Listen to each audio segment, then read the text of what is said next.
Depuis, disons, 1 ou 2 ans, vous êtes sorti de votre isolement vis-à-vis de la France et vis-à-vis du monde extérieur.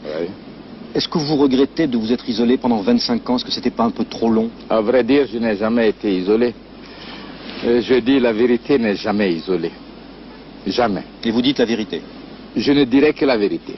Je ne dis pas que tout ce que j'ai dit soit la vérité, mais je dirai la vérité de mon peuple. La France et la Guinée n'ont pas toujours été très faciles, en partie à cause de problèmes humains. Ce que nous appelons en Occident, nous, les droits de l'homme. Que la Guinée, il faut bien le dire, n'a pas toujours respecté... Voilà. La France a toujours respecté les droits de l'homme. Non, on parle de la Guinée, Monsieur le Président. Bon. Qu'en est-il aujourd'hui? Nous avons toujours respecté les droits du peuple et les droits de l'homme. Et je crois que la démocratie, le système démocratique guinéen est en avance sur la plupart des systèmes démocratiques en Europe. Je vous parle en connaissance de cause. Monsieur le Président, c'est vrai qu'il y a eu ici, en Guinée, dans votre pays, une certaine libéralisation depuis 2 ans, mais les rapports d'Amnesty International que vous connaissez continuent d'affirmer qu'il y a plusieurs milliers de prisonniers politiques dans les prisons. Oui, les prisons qui sont dans l'esprit de ces hommes-là. Il y a des témoignages, Monsieur le Président. Témoignages de qui? Des gens torturés, des syndicalistes, des ouvriers. Syndicalistes, lequel? Vous contestez en bloc? Ouvriers qui? Je parle en connaissance de cause. Si vous pouviez désigner un leader sincère qui vienne ici tenir un meeting de la sorte, c'est le peuple qui répondrait à ce monsieur-là. Pas le président de la Guinée. Je n'ai rien à cacher. On en veut à la Guinée pour avoir dit non au général de Gaulle au moment du référendum. La Guinée a assumé ses responsabilités en toute conscience.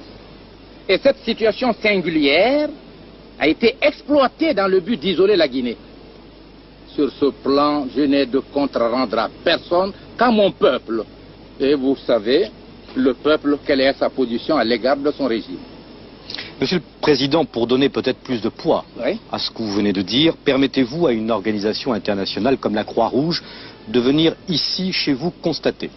La Croix-Rouge peut venir à tout moment. D'abord, nous ne sommes pas membres, mais je l'accepte. Pour faire le démenti aux menteurs qui en France écrivent ou parlent, pas seulement la Croix-Rouge, tout homme qui n'aime même pas la Guinée, mais pourvu qu'il puisse vous dire la vérité, est autorisé à venir en Guinée, circuler dans tout le pays. S'il veut visiter les prisons, qu'il les visite. La Croix-Rouge internationale. N'importe quelle organisation, de votre préférence. Monsieur le Président, autre problème épineux, vous attendez bien sûr, celui des Français qui ont disparu en Guinée. Comptez-vous, lors de ce voyage officiel, donner des assurances aux familles qui attendent en France, en tout cas c'est ce qu'elles disent, la vérité sur cette affaire?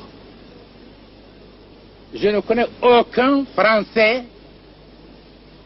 qui ait perdu la vie en Guinée. Je connais des ministres, des ambassadeurs guinéens qui se sont vendus aux puissances étrangères. Qui avaient la double nationalité. Mais s'ils sont la double nationalité, c'est leur affaire. Pour moi, ce ne sont pas des Français, ce sont des Guinéens. Ils ont épousé des citoyennes françaises. Ils ont eu ainsi la double nationalité par rapport à votre législation. Mais pour moi, ce sont des Guinéens. Monsieur le Président, si je vous comprends bien sur cette affaire, c'est 8 Français ou double nationalité, Guinéens à double nationalité. Ils sont français pour vous. Dites les 8 Guinéens sont condamnés par le peuple guinéen. Ils ont été exécutés. Alors vous croyez que la logique c'est pour la France? La logique n'existe pas pour l'Afrique.